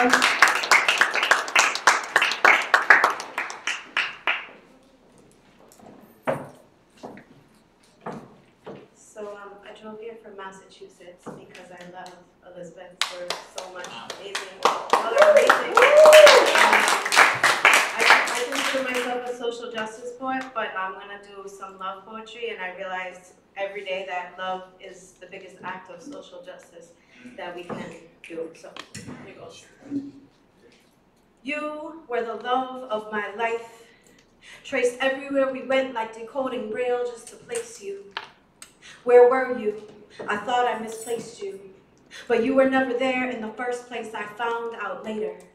Young blood, young love, we flood like reruns. My mind's eye takes the hit, ego trips, love ships. My love ships take the hit like battleships. My heart tries to close, my light burns out, I stay lit. My soulmate, my lost fate, found a gem, mistook me for a trinket. Did not appreciate my value, let my love depreciate, let my heart lay fallow. Thought I would always be next to you, palpable. I disappeared and turned to dust, my legacy infallible, my mark indelible.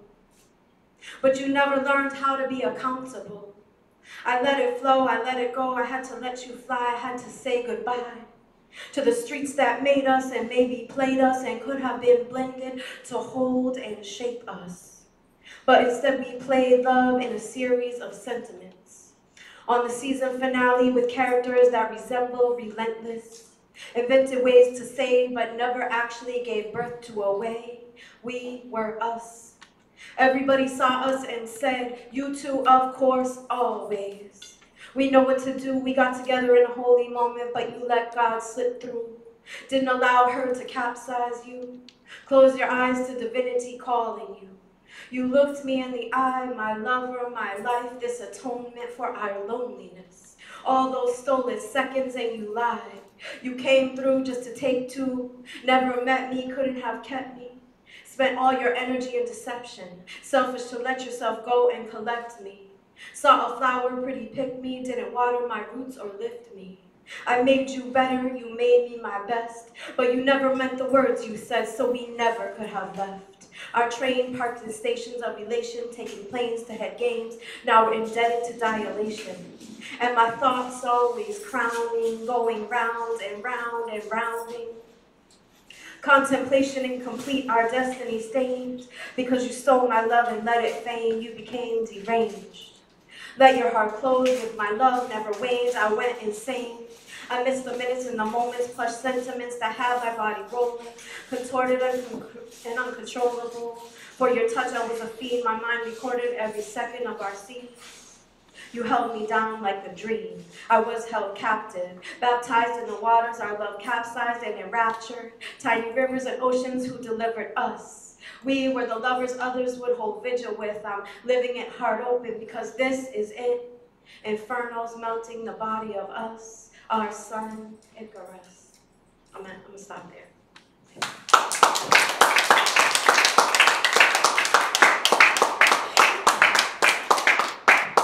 Thank you, Venus. All right, and last but not least, please give it up for, what you going by these days? I left the paper on the table, all right, because you're the last person, all right? I remember comment? All right, sorry, we have history, Joe and I. All right, give it up, please, for the last open mic poet of the night, Jerome G.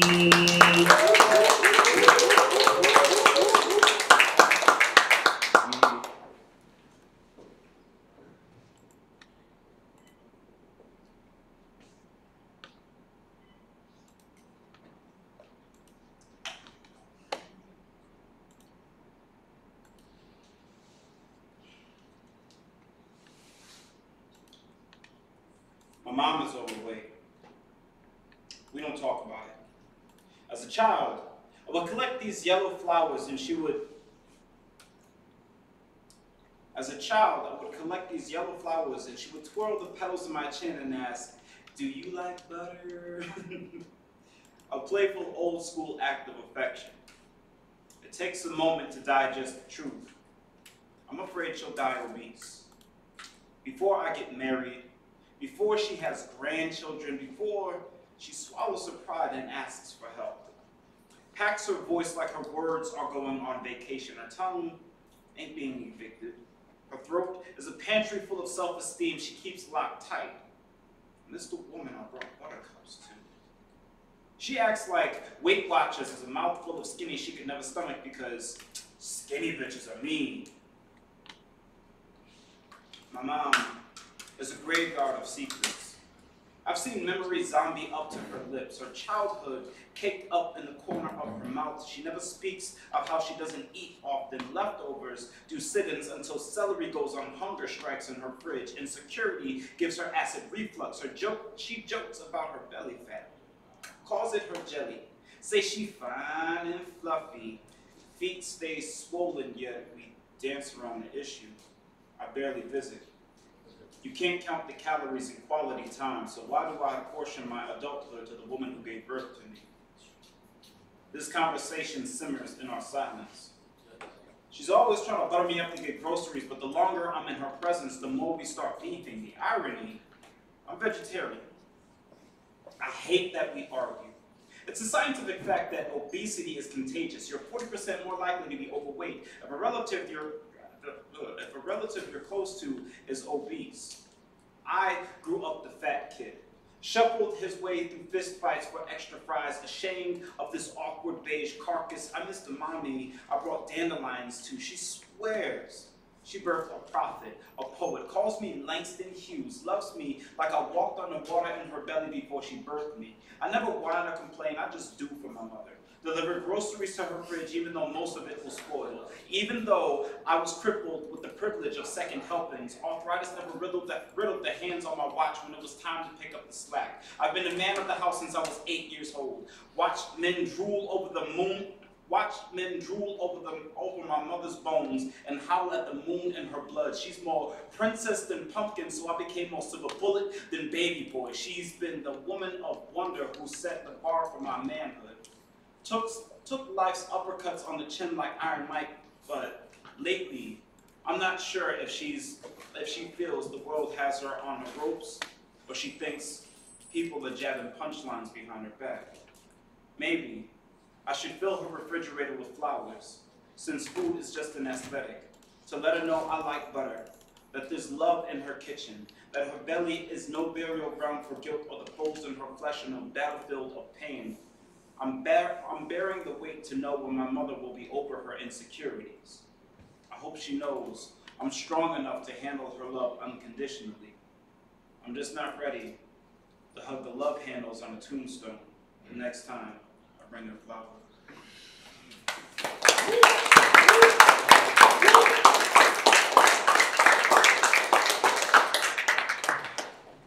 All right, guys, on behalf of Oye Group and Abrons Art Center, I want to thank everybody for coming out. The featured poet, Elisabet Velasquez, give it a